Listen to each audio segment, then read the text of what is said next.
concerne. J'ai beaucoup lu et ça m'a beaucoup peiné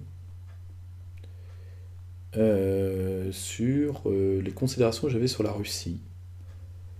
Et si vous voulez, je n'ai absolument pas l'étoffe d'un agent russe ou quoi que ce soit. Si vous voulez, c'est... Au début, ça me faisait rire, maintenant, ça me fait beaucoup moins rire. D'être accusé de déloyauté à mon pays. Je supporterais d'être accusé de déloyauté à mon gouvernement, mais le jour où mon gouvernement sera loyal avec mon pays, on en reparlera. En réalité, il faut que vous compreniez, il faut comprendre une chose. Moi aujourd'hui, je vois se multiplier des gens, malheureusement ça je le connais trop, dans un pays qui a un déficit identitaire comme la France actuellement, tout le monde adore les binationaux. Nos maîtres, mais également ceux qui s'y opposent. Et je vois de plus en plus de gens qui sont des franco-russes, comme à une époque l'extrême droite créait à l'échelle industrielle des Allemands à passeport français. Moi, je suis pas un binational, ni intellectuellement, ni civilement. Moi, il y a des peuples que j'aime beaucoup. J'aime beaucoup les peuples latino-américains, j'aime beaucoup l'Asie, le peuple chinois, enfin le grand peuple Han, le peuple Khmer. Le peuple Khmer pour des raisons aussi familiales. C'est un peuple que j'ai appris à aimer, à admirer. Par contre, c'est un peuple que j'admire par-dessus tout, c'est certainement le peuple japonais. On va en reparler certainement en rubrique culture. Mais voilà, moi j'ai pas d'admiration particulière pour les Russes. Je les aime bien. Je les aime bien à titre personnel, mais surtout, en réalité, si on soutient certaines des positions de Vladimir Poutine, c'est pas du tout par fascination, par quoi que ce soit. La Russie est un État qui n'est pas tout à fait dans l'État dans lequel vous pensez qu'il est. Euh, qui n'a pas l'affection pour nous que vous pensez qu'il a, et qui ne fera que peu de cas de notre survie ou de nos intérêts. La seule chose, c'est que Vladimir Poutine est un stabilisateur pour la vie politique internationale. Ça, c'est pas un présupposé idéologique, c'est un constat. Il a stabilisé des situations. Là où l'Occident fait basculer des situations. Or, pour que la France puisse revenir sur la scène internationale, elle a besoin de stabilité. Elle ne sait faire que ça. Nous, c'est horrible à dire, on sait être des vilains petits canards.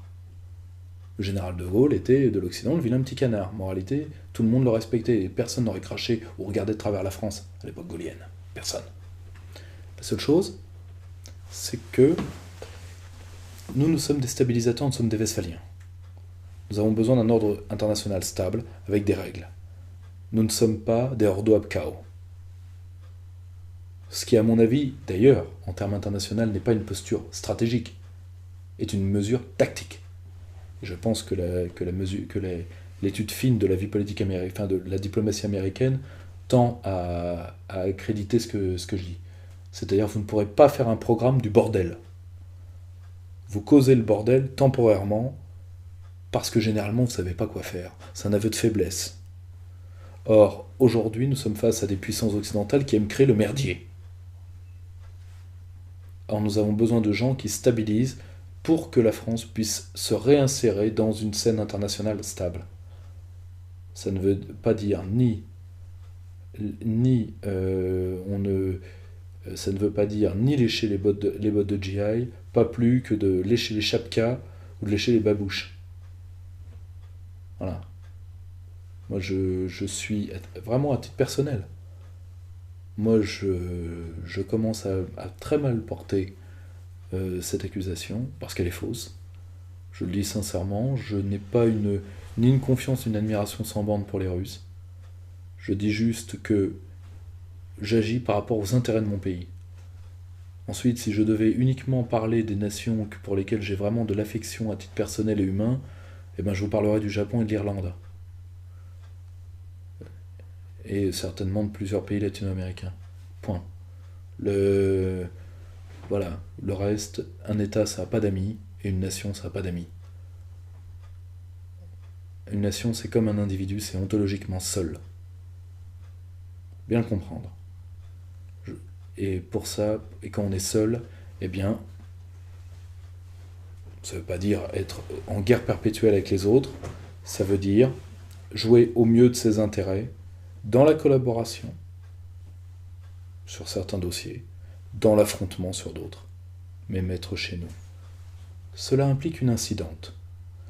Je suis de plus en plus dérouté par des gens qui se plaignent parfois d'ailleurs de manière délirante, de l'américanomorphie ambiante, c'est-à-dire que tout est forme américaine, et qui ne pensent que de géopolitique, c'est-à-dire qu'ils ne s'en rendent pas compte, mais ils pensent entre l'amiral Mahan et Mackinder. C'est con. En disant oui, mais nous, il faut faire l'Eurasie, les puissances de la Terre, etc. Ok, rigolons peu, mais rigolons bien. Quel est le seul... Je vais vous faire une devinette et vous allez essayer de trouver la réponse. Je suis... On est un peu comme chez Le Perse. Question pour... Enfin bon. Je suis un pays qui a la moitié de sa façade, de ses terres métropolitaines en face de la mer. Je suis le deuxième espace maritime mondial. Je suis la France. Donc si vous détestez tellement les puissances de la mer, bah faites attention, vous marchez dessus. La France aussi est une puissance de la mer, et elle le sera de plus en plus si elle doit survivre. Donc, avant, parce que l'Eurasie, je vous le dis tout de suite, c'est un projet qui généralement d'ailleurs est un projet qu'une partie de l'élite russe survend, parce que la Russie devient une puissance asiatique. C'est d'ailleurs, je ne le regrette pas, hein, je leur souhaite, hein, parce qu'ils vont vers les marchés solvables, je leur souhaite bien du courage, le problème n'est pas là. Mais la Russie s'asiatise, ce qui n'est pas du tout dans ma bouche un défaut, hein, loin de là. Le seul problème, c'est que c'est un fait d'observation. Or, le souci, c'est que le projet de route de la soie, etc., peut très bien se retourner contre nous. Parce que la Russie, comme les États-Unis d'ailleurs, depuis le 19e siècle, ont plutôt parié économiquement sur l'Allemagne que sur nous. Et je suis certain que même que comme l'Allemagne a comploté contre la Russie en Ukraine, que c'est l'Allemagne qui a foutu, plus que les Américains, qui a foutu le merdier dans la situation ukrainienne, je suis certain que les Russes, passé la colère, reviendront vers les Allemands et pas vers nous. Donc, à un moment, voilà, une nation, c'est comme un individu, c'est ontologiquement seul.